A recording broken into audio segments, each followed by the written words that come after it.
सुबह का वक्त था। शहर की सड़कें जाग चुकी थीं, लेकिन रमेश की आंखों में रात अब भी बाकी थी। उसके चेहरे पर थकान की परतें थीं, कपड़े धूल से भरे थे और हाथ में एक पुराना सा बैग था। उसी बैग के दूसरे कोने को उसकी 8 साल की बेटी चांदनी ने कसकर पकड़ा हुआ था। चांदनी की आंखों में मासूम सवाल थे। बाबू, आज काम मिल जाएगा ना? रमेश ने उसकी ओर देखा, होठों पर हल्की मुस्कान लाने की कोशिश की, लेकिन गला भर आया। हाँ बिटिया, आज जरूर मिलेगा। ये वही जवाब था जो वो पिछले 15 दिनों से दे रहा था। रमेश पहले गांव में मजदूरी करता था। जिंदगी बहुत बड़ी नहीं थी, पर चल रही थी। उसकी पत्नी सुनीता घर संभालती थी, चांदनी को कहानियां सुनाती थी और हर शाम दरवाजे पर बैठकर उसका इंतजार करती थी। मगर एक बुखार आया और सुनीता को छीन कर चला गया। न सही इलाज मिला, न सही गवाह।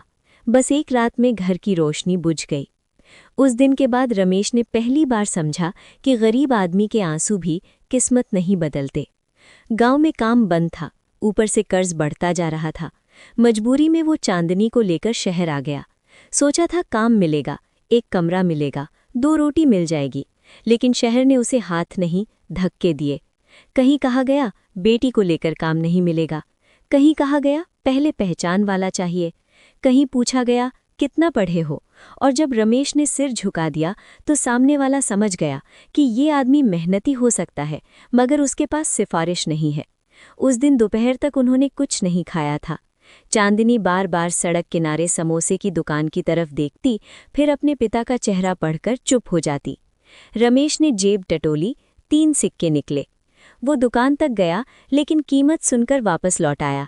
चांदनी ने कुछ नहीं पूछा। उसने बस अपने छोटे हाथ से पिता की उंगलियां पकड़ लीं और धीमे से बोली, बाबू, मुझे भूख नहीं है। ये सुनकर रमेश ने चेहरा दूसरी ओर कर लिया, क्योंकि उसकी आंखें भर आई थीं। उसी समय तेज धूप में एक सफ़ेद गाड़ी उनके सामने आकर धीरे से रुकी। गाड़ी से लगभग 35-36 साल की एक औरत उतरी। उसने हल्की सूती साड़ी पहन रखी थी। चेहरा गंभीर था, मगर आंखों में अजीब सी नरमी थी। उसका नाम था माधवी। उसने कुछ पल रमेश और चांदनी को देखा, फिर पास आकर बोली, आप सुबह से यहीं बैठे हैं? रमेश चौकन्ना हो गया। शहर ने उसे इतना सिखा दिया था कि मुफ्त की सहानुभूति पर भरोसा नहीं करना चाहिए। जी, काम ढूंढ रहा था। और बच्ची? मेरी बेटी है। माधवी की नज़र चांदनी पर गई। बच्ची के होंठ सूखे थे, चेहरा उतरा हुआ था, लेकिन वो अजनबी औरत को देखकर भी शालीनता से खड़ी हो गई। माधवी ने धीरे से पूछा, कुछ खाया आपने? रमेश ने झूठ बोल दिया, हाँ, खा लिया। तभी चांदनी मासूमियत से बोल पड़ी, नहीं, बाबू ने भी नहीं खाया, मैं भी नहीं खाई। रमेश की नज़र झुक गई। उसे लगा जैसे उसकी गरीबी सड़क पर खड़ी होकर सबको पुकार रही हो। माधवी ने बिना कुछ कहे पास की दुकान से 2 प्लेट खाना और पानी मंगवाया। चांदनी पहले पिता की तरफ देखती रही। रमेश ने सिर हिलाकर इजाजत दी, तब उसने खाना शुरू किया। वो इतनी भूखी थी कि पहली 2 कौर बिना चबाई निगल गई। माधवी ये दृश्य देखती रही। उसकी आंखों में अचानक एक दबा हुआ दर्द तैर गया। कुछ देर बाद उसने कहा, अगर बुरा ना माने तो मेरे साथ चलिए। रमेश चौंका। कहाँ? काम दिला सकती हूँ, रहने का इंतजाम भी हो जाएगा। रमेश के चेहरे पर उम्मीद आई, लेकिन अगले ही पल डर भी। शहर में उसने बहुत किस्से सुने थे। वो एक कदम पीछे हट गया। देखिए बहन जी, हम गरीब हैं, पर गलत रास्ते पर नहीं जाएंगे। माधवी ने उसकी बात ध्यान से सुनी, फिर बहुत शांत आवाज में बोली, मैंने आपको गलत समझने की वजह नहीं दी। अगर भरोसा ना हो तो मत आइए, लेकिन बच्ची को इस हालत में मत रखिए। मेरे यहाँ एक पुराना आश्रम है, वहाँ देखभाल का काम है। ईमानदार आदमी चाहिए, बस इतना ही। आश्रम? हाँ, बुजुर्ग लोग रहते हैं वहाँ। रमेश अब भी दुविधा में था, मगर चांदनी ने पहली बार उस औरत की तरफ देखकर मुस्कुराया। पता नहीं क्यों, बच्चों को शायद दिल की सच्चाई जल्दी समझ आ जाती है। कुछ देर बाद रमेश तैयार हो गया। गाड़ी शहर से थोड़ा बाहर एक बड़े लेकिन शांत परिसर के सामने रुकी। फाटक पर लिखा था, स्नेह आश्रय। अंदर साफ सुथरा आंगन था, पेड़ थे, बरामदे में कुछ बुजुर्ग बैठे धूप सेंक रहे थे। किसी के हाथ में रामायण थी, कोई खामोश आसमान देख रहा था। जगह में अजीब सी शांति थी, जैसे टूटे हुए लोगों ने मिलकर एक दूसरे के लिए ठिकाना बना लिया हो। माधवी ने मैनेजर को बुलाकर कहा, आज से रमेश यहाँ काम करेगा, रहने के लिए पीछे वाला कमरा दे देना, बच्ची का भी इंतजाम करवा दो। रमेश अवाक था। आप हमें जाने बिना इतना भरोसा कैसे कर रही हैं? माधवी कुछ पल चुप रही, फिर बोली, क्योंकि मैंने भूख को बहुत करीब से देखा है। उस एक वाक्य में इतना दर्द था कि रमेश ने आगे कोई सवाल नहीं किया। धीरे धीरे रमेश आश्रम के काम में लग गया। वो सुबह सफाई करता, बुजुर्गों को दवा देता, किसी को अस्पताल ले जाता, किसी की चिट्ठी पढ़कर सुनाता। चांदनी आश्रम की जान बन गई। वो सब महीनों से मुस्कुराए नहीं थे, वो भी उसे देखकर हंस पड़ते। लेकिन रमेश एक बात रोज नोट करता था, माधवी बहुत कम बोलती थी। वो हर दिन आती, सबका हाल पूछती, हिसाब देखती, किसी की दवा, किसी की फीस, किसी का चश्मा बनवाती, मगर अपने बारे में कभी कुछ नहीं कहती।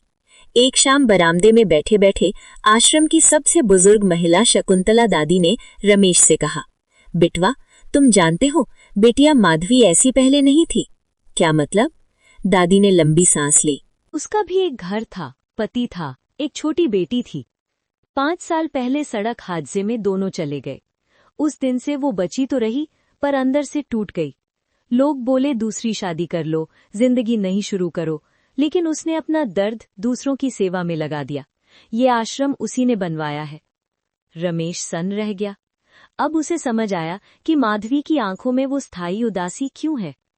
उधर चांदनी धीरे धीरे माधवी के पास घुलने लगी थी। वो उसे माधवी मैडम नहीं, माधवी दीदी कहती। कभी उसका दुपट्टा पकड़ लेती, कभी अपनी कॉपी दिखाती, कभी जिद करती कि आज आप हमारे कमरे में चाय पीकर जाइए।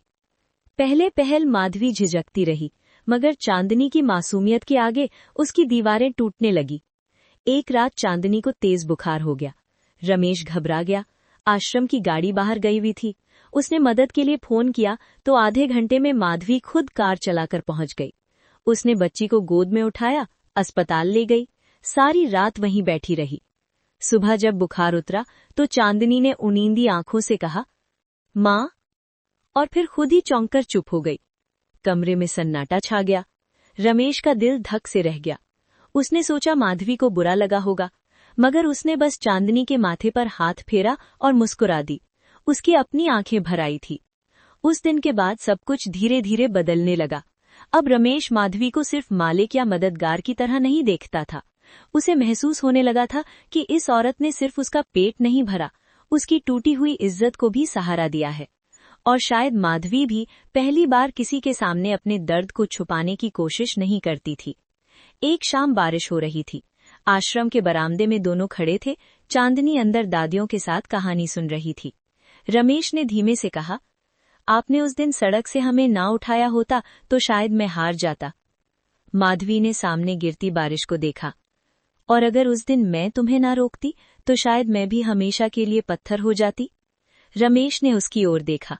ये पहली बार था जब दोनों के बीच खामोशी बोझ नहीं, अपनापन लग रही थी।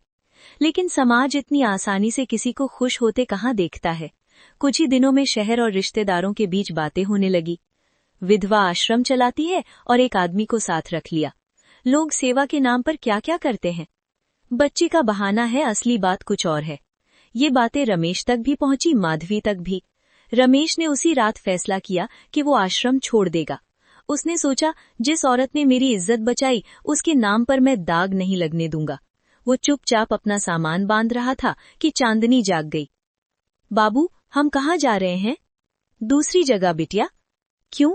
यहाँ दादी हैं, स्कूल है, माधवी दीदी हैं। रमेश के पास जवाब नहीं था। उसी वक्त दरवाजे पर माधवी खड़ी थी। शायद उसने सब सुन लिया था। वो अंदर आई और बहुत शांत आवाज में बोली, भागकर कहाँ जाओगे रमेश? लोग तो वहां भी कुछ न कुछ कहेंगे। रमेश ने भारी स्वर में कहा, मैं आपके लिए बदनामी नहीं बन सकता। माधवी ने पहली बार थोड़ा दृढ़ होकर कहा, बदनामी सच से नहीं, डर से पैदा होती है।